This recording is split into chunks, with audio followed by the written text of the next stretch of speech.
नमस्कार, मैं रजनीश यादव। महाकुंभ मेला क्षेत्र में जहां लाखों संत यहां पर बसे हुए थे, वहीं इलाहाबाद विश्वविद्यालय के बीए थर्ड ईयर के छात्र जो कि इकोनॉमी डिपार्टमेंट से आते हैं, वह इन संतों पे कुछ खास रिसर्च कर रहे हैं। कैसे संतों का रेवेन्यू होता है, कैसे संत यहां पे अपने भक्तों को दर्शन देते हैं या किस प्रकार भक्त इनको चढ़ावा कर देते हैं।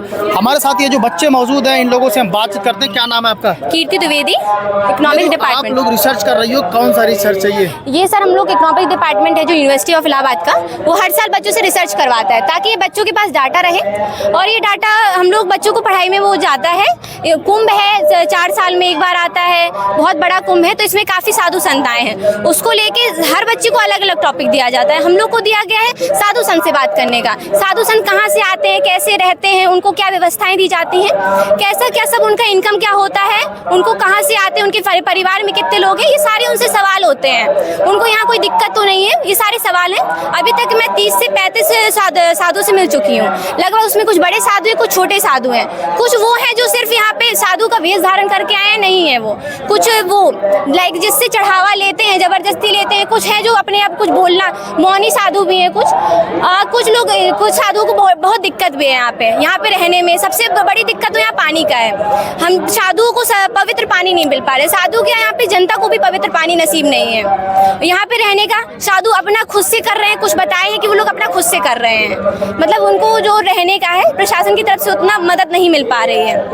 और भी चीजें हैं, खाने को लेके भी है, सब है। रिसर्च में आपका क्या नाम है? शुभम कुमार।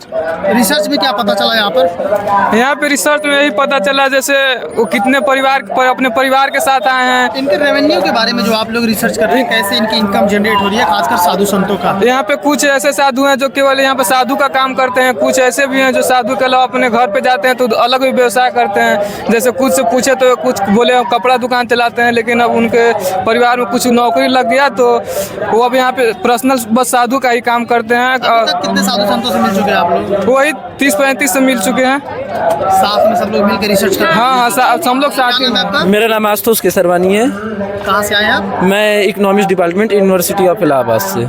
क्या रिसर्च कर रहे हैं आप? मेरा ये रिसर्च है कि जैसे यहाँ पे जो साधु संत आए हुए हैं उनकी कैसे क्या इनकम है, कैसे मतलब कि कैसे उनकी इनकम जनरेट हो रही है। ये कुंभ के पहले क्या करते थे, कुंभ के बाद क्या करेंगे, इस चीज़ पे मेरा क्वेश्चन था उनसे।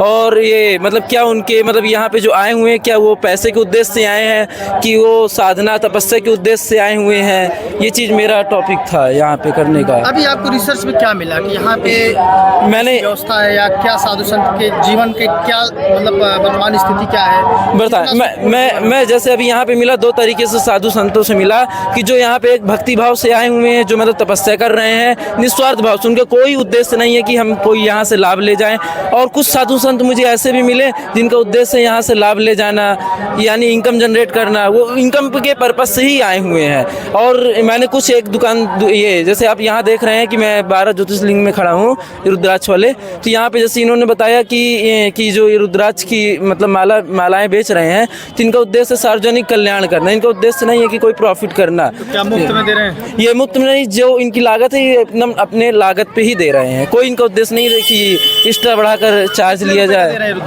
ये रुद्राक्ष 50 रुपए का दे रहे हैं, 100 रुपए का, सब तरह का है। जैसे एक मुखी रुद्राक्ष है तो 50 रुपए का। ये सब मैंने सर्वे किया यहाँ पे। कीर्ति, ये बताइए आप अभी तक आपका जितना रिसर्च हो पाया है, जैसे साधु संतों पे, इनका रेवेन्यू का जो मुख्य सोर्स क्या क्या रहा, कैसे इनका रेवेन्यू का चढ़ावा है सबसे मुख्य।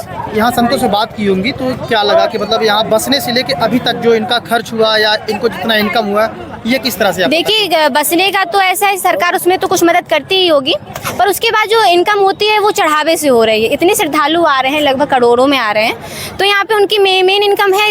यहाँ श्रद्धालु आते हैं, चढ़ावा चढ़ाते हैं। हमारी संस्कृति में ही है, भगवान को चढ़ाना है। चढ़ावा देखते हैं यहाँ पे हो रहा है तो चढ़ावा चढ़ते हैं। उनको मेन रेवेन्यू चढ़ावा से। कुछ बड़े लोग आते हैं, बड़ा सा दान दे जाते हैं, तो उनका चढ़ावा है। और कुछ लोग उनका अपना कुछ का पर्सनल रहता है। ठीक है।